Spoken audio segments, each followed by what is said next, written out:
Bayangkan dirimu berdiri di tengah lautan. Angin menderu, ombak menjulang tinggi, langit hitam kelam, petir memecah malam. Di sekelilingmu semua terlihat kacau, tak ada daratan, tak ada pegangan. Itulah badai, wajah asli dari kehidupan.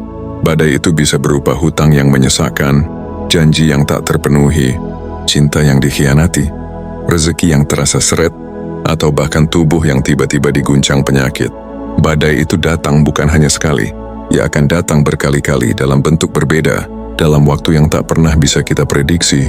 Dan pertanyaan paling tajamnya adalah ini: bisakah engkau tetap tenang saat semua yang ada di sekitarmu berguncang?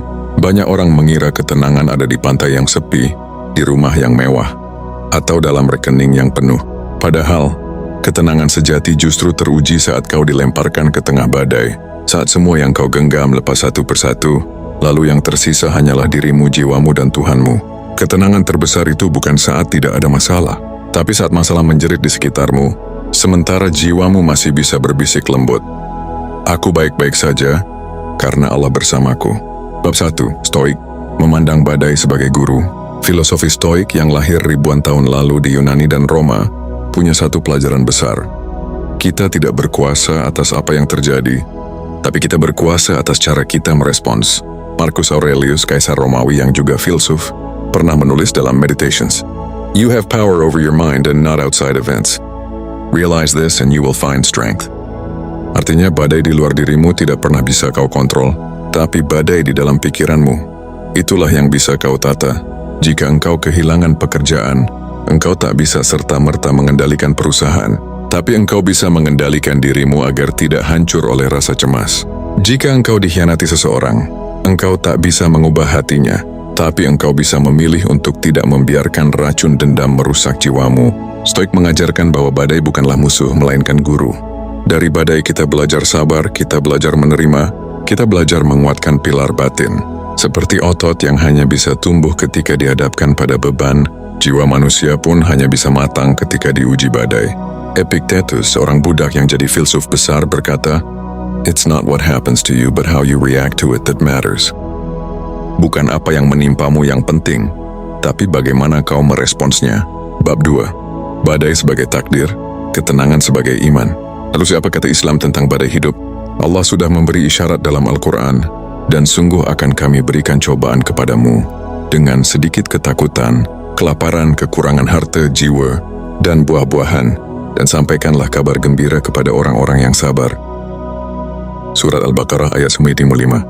Badai itu bukan kebetulan. Badai itu adalah kurikulum Allah untuk melatih jiwa kita. Ia hadir agar kita bisa naik kelas dari manusia yang hanya mengandalkan logika, menjadi manusia yang belajar pasrah dan yakin pada rencana Allah. Ketika Nabi Muhammad berdakwah, beliau pun dikepung badai, dihina, dicaci, bahkan diancam dibunuh. Tapi ketenangan beliau tak pernah padam, karena hatinya bersandar pada Allah, bukan pada manusia. Disinilah bedanya Islam dengan Stoik. Stoik berkata, kendalikan pikiranmu. Islam berkata, serahkan hatimu pada Allah. Gabungan keduanya menghasilkan ketenangan yang luar biasa. Pikiranmu tetap jernih, hatimu tetap pasrah. Inilah fondasi untuk menghadapi badai. Pikiran rasional ala Stoik, hati pasrah ala Islam. Bab 3. Analogi kehidupan. Badai hidup itu seperti malam, gelap, dingin, menakutkan. Tapi bukankah malam adalah waktu yang paling sunyi untuk berbicara dengan Allah? Badai hidup itu seperti api, panas, menyakitkan, membakar. Tapi bukankah api juga yang memurnikan emas? Badai hidup itu seperti ujian sekolah, menegangkan, penuh tekanan. Tapi bukankah ujianlah yang menentukan kelulusanmu? Tanpa badai, kita tidak akan pernah tahu seberapa kuat akar iman kita. Tanpa badai, kita akan tetap menjadi jiwa rapuh yang mudah runtuh, hanya karena bisikan kecil. Bab 4. Afirmasi dan refleksi. Hari ini mungkin engkau sedang berada di badai. Mungkin engkau terlilit hutang. Mungkin engkau merasa rezekimu seret. Mungkin engkau sedang sakit yang melemahkan tubuhmu. Atau mungkin engkau merasa sendirian, ditinggalkan orang-orang yang engkau cintai. Izinkan aku berbisik pelan ke telingamu. Engkau tidak sendirian. Allah sedang memandangmu. Malaikat sedang mencatat kesabaranmu. Dan jiwa besarmu sedang ditempa. Katakan pada dirimu, aku tidak bisa mengendalikan badai, tapi aku bisa mengendalikan hatiku. Aku tidak bisa menghentikan hujan, tapi aku bisa belajar menari di bawahnya. Aku tidak bisa menolak takdir, Tapi aku bisa menerima dengan lapang dada bahwa Allah lebih tahu dari apa yang aku tahu. Ingatlah, badai tidak datang untuk menghancurkanmu. Badai datang untuk mengajarkanmu cara menemukan ketenangan di tengah kacau. Saudaraku, aku tidak tahu badai apa yang sedang engkau hadapi hari ini.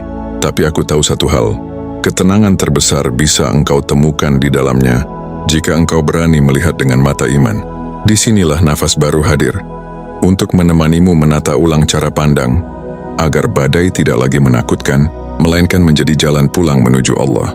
Jika apa yang engkau dengar hari ini menyentuh hatimu, jangan biarkan percikan kesadaran ini padam, simpanlah, bawalah dalam langkahmu. Dan jika engkau ingin terus berjalan bersama kami, menelusuri makna demi makna, maka aku mengundangmu dengan sepenuh hati untuk bergabung dalam perjalanan nafas baru. Tekan tombol subscribe itu bukan karena aku memintanya, tapi karena jiwamu butuh ruang untuk terus diingatkan, agar setiap badai yang datang, engkau tidak lagi gentar tapi justru berkata lembut, "Selamat datang badai, aku sudah siap belajar lagi." Dan percayalah, badai hanyalah pintu menuju ketenangan yang lebih dalam, menuju Allah yang lebih dekat, menuju dirimu yang lebih kuat.